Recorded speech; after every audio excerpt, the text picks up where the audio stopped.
Sitting pretty and bride na ini haling Piudoran Albay sa iyang bridal car abaw mantang piguguyod pasiring sa simbahan. Agaw pansin nanggad ang bride sa mga naaagihan kayning tao sa dalan. All smiles asin pakaway-kaway pa ang ikakasal. Tradisyonal asin simpleng kasal sa nakayadaan gusto kan bride na si Rochelle Azores kan barangay Binudigahan. Napigdidikar nyaman para sa iyang mga magorang na mga paraoma. Filipiniana team talaga, in general naman sila, Filipiniana. Kasi mas madaling yung materials. Bukod sa nakakatipid, syempre budgetarian bride tayo.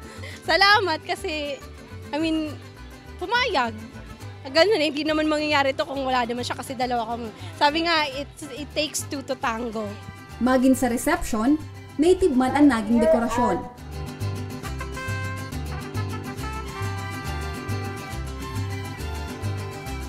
Treseng taon ang mag-live-in partner sinda Herman at sin Rochelle.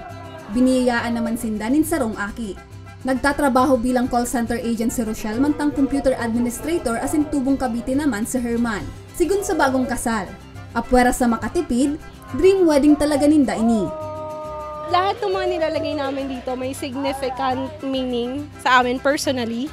Yung sa araro kasi dati talaga more on pag-aararon tatay ko. Well, mostly talaga yung banga, dati gumagamit kami ng banga. So yun yung parang mas malapit sa amin. Kaya napag-decide namin, napagkasunduan namin na yun ang maging team natin. Bakit hindi, di ba? Tsaka yung panahon natin yun, masyado na kasing modern.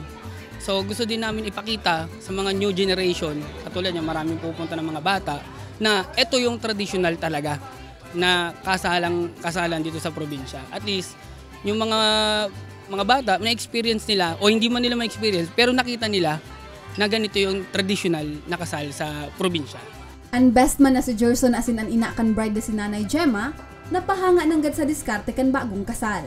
Hindi yun yung mga usually na nakikita namin kasal. So dito parang napaka-tradisyon nung kasal, nung venue, pati yung entourage nila, pati yung mga sayaw. So talagang masasabi mo na napakaganda nung kasal. Mas maganda yung ganito kasi parang hindi natin nakakalimutan kung saan tayo nagsimula, di ba?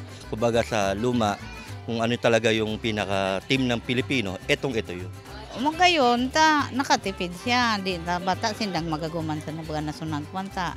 Kina, para makakuan, para pangukukuna sa mga didilang amang kina para mas hindi na baga magparabakal tagastos pabagan to okay man ako ayos man to ano ninda kaya sabi ko salamat talaga na ako na makwaya ding ako sa kuan so kumbaga sa kuan maano yan isip sumakatitipid. Pinatana man ni native delicacies kan mag-aguman sa indang mga bisita. Makalihisan kasal, balik trabaho na ngunyan ang mag-agum sa NCR. Para sa mga baretang tatak Bicol, Jennifer Polinar.